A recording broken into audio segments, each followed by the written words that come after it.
After 18 hours of frustration, 2 days worth of fucking with this thing, I'm going to tell you how to get this 2 terabyte external hard drive to make it turn into FAT32. The problem I had was I used a FAT32 formatter program which totally erased the disk, and what happened was it kind of failed while it was doing so. So every time I would plug in the computer, the external hard drive, the drive letter wouldn't show up here. Nothing would show up here. So it wouldn't automatically assign a drive letter to this. And we would go in Disk Manager, and when we looked right here, it would say nothing right there. There was no drive letter at all. Now the temporary solution to this would be you right click on this, you go to change drive letter and paths, and then you assign a drive letter, and you could temporarily use the drive. But the problem with that is, as soon as you disconnect this from the computer, it clones the drive, leaves a blank drive there, and then when you replug this back in, you have to reassign a drive to it again. So what it does is it keeps stacking up blank drives, and you have to keep reassigning a drive, and it's really fucking annoying. Now, I searched tons of forums all the way from 2013 to 2019, and there seems to be really no good answer for this. A lot of it had diskpart answers, so I'm sure if you were stuck on this for a long time like me, you probably already read about diskpart.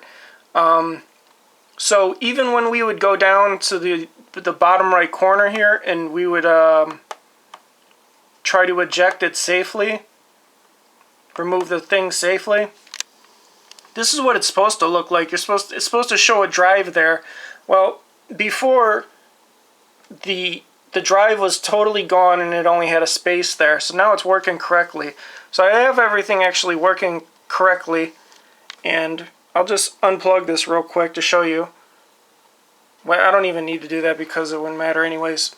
So I'll tell you what I had to do. When I was running diskpart, it kept saying that the drive was hidden. There's a chain of commands you could do to see if your drive is hidden or not. You could do a Google search. You probably already done it before, but the thing is I couldn't make it unhidden. So I found one piece of code to actually fix the drive. And the code is, let me get to it.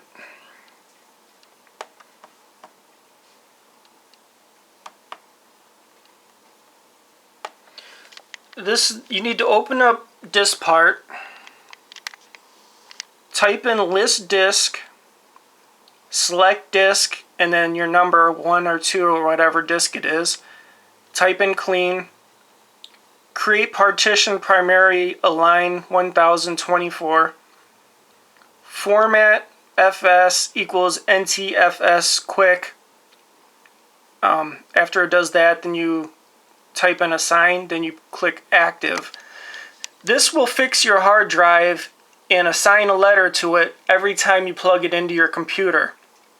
Now the problem with this for me is it changes it to ntfs, but what I need is FAT32 because I use a lot of old systems. As you can see, I got a bunch of PS3s, PS4s, and on my TV, my other TV, I generally need FAT32 for the drive to be recognized on it. So that was the first thing I did was that. So I got it to NTFS, and I was like, great, at least it's reading it as a drive now. I could plug it in, plug it out. It'll keep reading it as a drive, and it's working. But I still wanted it to FAT32. So in diskpart, there's another code you can try to convert it to FAT32 through diskpart. Well, so I typed all this in, I opened diskpart, list disk, select disk 1, list partition, select partition 1, format fs equals FAT32. and then it'll go to 0%, and you got to wait for it to go to 100%. That took about 8 hours, and I think there's a way you could do a fast, quick format. I think you type in format fs equals fat32 space quick. Sorry, I'm trying to look through the camcorder at the same time that I'm looking at my screen. But what had happened was when I tried to do diskpart for fat32, it gave me this error. 100% completed, virtual disk service error, the volume size is too big. So after that happened, I went back to this program, which is aomei Partition Assistant Standard Edition. And I tried formatting with this before, and it still wouldn't recognize the drive.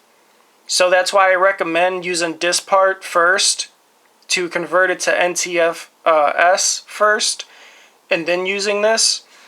So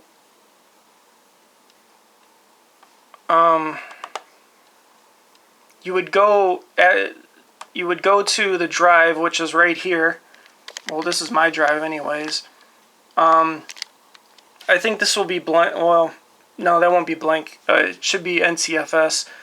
You just simply right click it, and then you go up to format partition, and then you pick, it'll have options of what you can pick, and you just pick fat32 and then let it format that way, and then you'll be all done. It'll be as you can see in my disk management, I have fat32 light blue, healthy, active. We'll pull the plug out just to show you that it works. So you can see there's the drive. We're going to pull it out. Disappears, makes all the stupid noises. Plug it back in.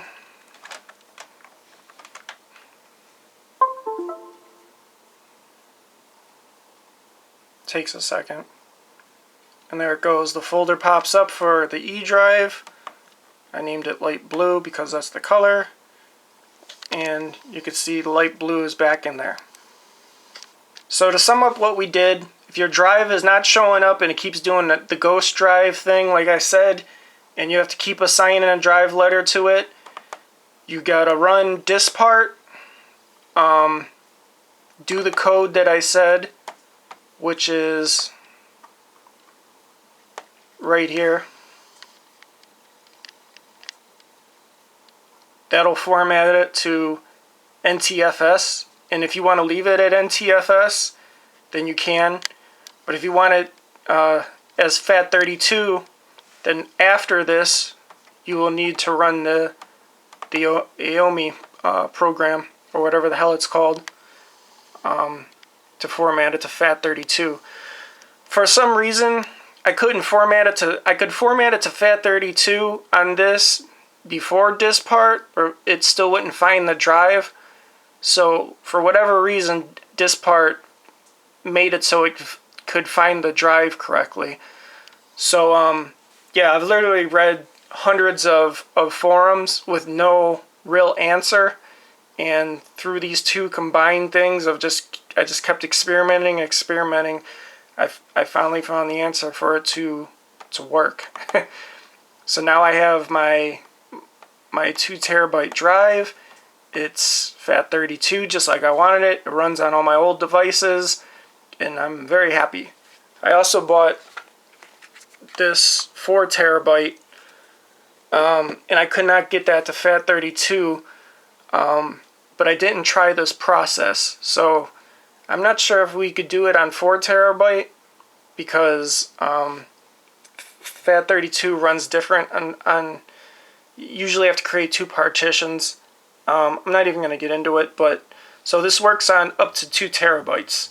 So if you're trying 3 terabytes or 4 terabytes or anything larger, it might not work. You might have to figure out, because you're gonna need to convert it from the MBR to I think it's GBT or whatever. I forget which one you have to have, but you got to have it on one of those for the old systems to read it. So that's that. I hope that helps somebody.